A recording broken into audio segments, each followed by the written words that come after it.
കോഴിക്കോട് കൊടുവള്ളിയിൽ സ്വർണ്ണ വ്യാപാരിയിൽ നിന്ന് 2 കിലോ സ്വർണം കവർന്നു. മുത്തമ്പലം സ്വദേശി ബൈജുവിനെ കാറിടിച്ചു വീഴ്ത്തിയാണ് കവർച്ച. മോഷ്ടാക്കൾ എത്തിയത് വെള്ളക്കാറിലാണ്. അനൂപ് ദാസ് ചേരുന്നുണ്ട് കൂടുതൽ വിവരങ്ങളുമായി. അനൂപ് ദാസ്, ഇതെപ്പോഴാണ് ഈ സംഭവം? CCTV ദൃശ്യങ്ങൾ കേന്ദ്രീകരിച്ചുള്ള അന്വേഷണത്തിലേക്കൊക്കെ പോലീസ് കടന്നിട്ടുണ്ടോ? ഇന്നലെ രാത്രി 11 മണിയോടെയാണ് സംഭവം ഉണ്ടായത്.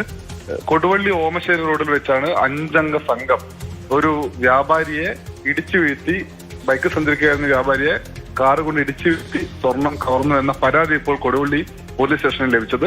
രാത്രി കട അടച്ച ശേഷം സ്വർണവുമായി സ്കൂട്ടറിൽ വീട്ടിലേക്ക് പോവുകയായിരുന്ന തന്നെ കാറിലെത്തിയ സംഘം വഴിയിൽ തടഞ്ഞു വെച്ച് ഇടിച്ചിട്ട ശേഷം വഴിയിൽ തടഞ്ഞു വെച്ച് കത്തി കാട്ടി ഭീഷണിപ്പെടുത്തി 2 കിലോയോളം സ്വർണം കവർന്നു എന്നാണ് ബൈജു എന്നയാൾ പരാതി നൽകിയിരിക്കുന്നത്.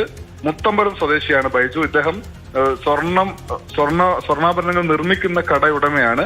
അദ്ദേഹം രാത്രി കട പൂട്ടിയ ശേഷം ബൈക്കിൽ വീട്ടിലേക്ക് പോവുകയായിരുന്നു. തന്റെ കയ്യിലായിരുന്നു സ്വർണം സൂക്ഷിച്ചിരുന്നത്. ഇതാണ് കവർച്ച ചെയ്യപ്പെട്ടത് എന്ന് ബൈജു പറയുന്നുണ്ട്. സ്വർണ്ണ പണി കൂടി ചെയ്യുന്ന ആളായതിനാൽ മറ്റ് പലരുടെയും സ്വർണം തന്റെ കയ്യിൽ ഉണ്ടായിരുന്നു. ഇതൊക്കെയാണ് കവർച്ച ചെയ്യപ്പെട്ടത്. ഒരു 5 അംഗ സംഘം എത്തിയത് വെള്ളക്കാറിലാണ് എന്ന് ബൈജു മൊഴി നൽകിയിട്ടുണ്ട്. ഇതിന്റെ അടിസ്ഥാനത്തിൽ പോലീസ് അന്വേഷണം ആരംഭിച്ചു. ശരി അനൂപ്.